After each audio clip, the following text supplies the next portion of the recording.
This is Caleb Barney with Russell Real Estate, and today I wanted to go over an article from Keeping Current Matters titled The Perks of Selling Your House When Inventory is Low.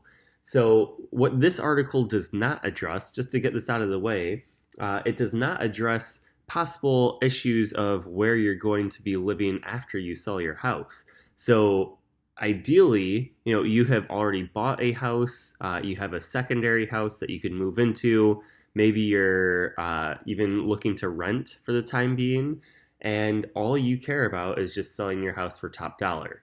Well, if that's the case, then you're in this is good news for you because inventory is very low right now.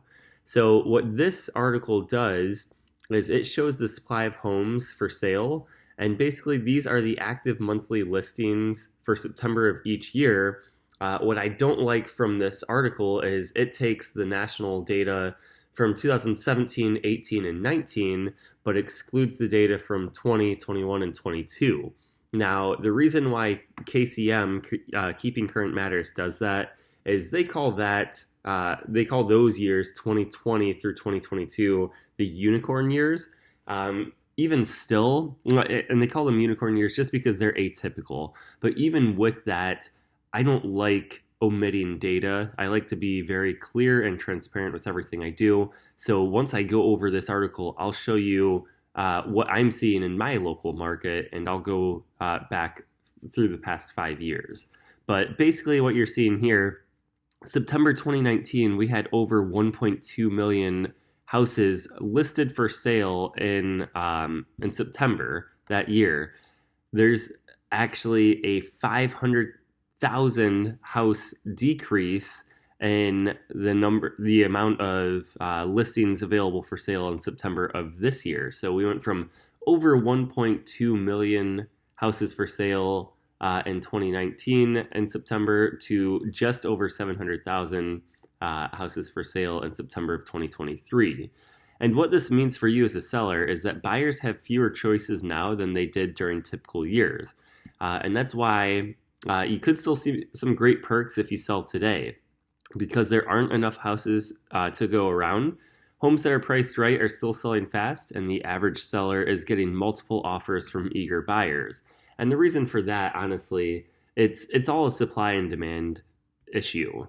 In this case, supply or houses available for sale is still extremely low, and even though demand has been hit pretty hard by rising interest rates, it still outpaces supply, and that's because we're having a lot of millennials hitting their peak home buying years, ready to buy right now and looking to buy. So basically what they're saying is that 69% of houses that were listed for sale sold in less than 1 month, which again, 1 month, that's a very quick turnaround historically, and that there's an average of 2.6 offers on the recently sold homes. So that's what we're looking at as far as why it makes sense, selling your house in a low inventory environment.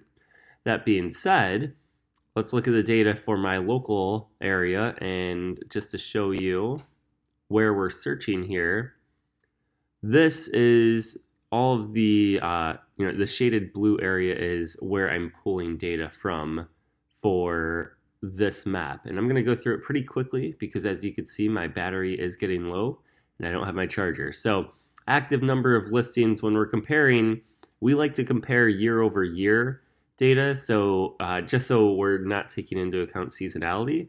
And when you look at Northeast Ohio, where I serve, we're looking at about 300 listings fewer than last year.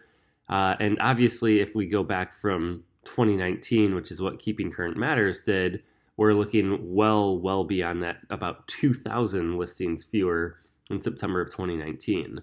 But I just thought that was interesting that, last year we had a rising interest rate environment as well, and the active number of listings is actually about 18.5% lower in September of 2023 versus September 2022.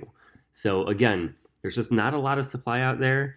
If you are looking to sell your home in Northeast Ohio, feel free, reach out to me, and I'd be happy to help. Thanks, and have a great day.